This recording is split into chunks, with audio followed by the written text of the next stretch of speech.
Hey, what's up guys? Today I want to talk about essential amino acids, or EAAs, and why they're so important to muscle growth and recovery. Amino acids are the building blocks of protein, and there are two types: non-essential amino acids, which your body can produce, and essential amino acids, which you need to get from your diet.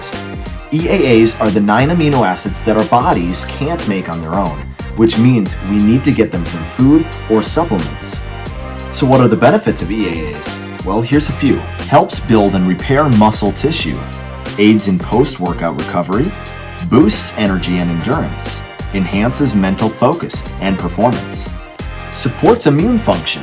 Taking an EAA supplement is a great way to ensure that your body's getting all of these important amino acids, especially if you're following a plant-based or a low-protein diet. When it comes to dosing, it's recommended to take 5 to 10 grams of an EAA supplement before or during a workout to maximize their benefits.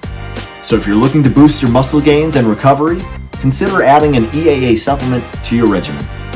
That's it for today, guys. Thanks for watching. If you found this video helpful, like, comment, and share, and don't forget to subscribe for more fitness and nutrition tips.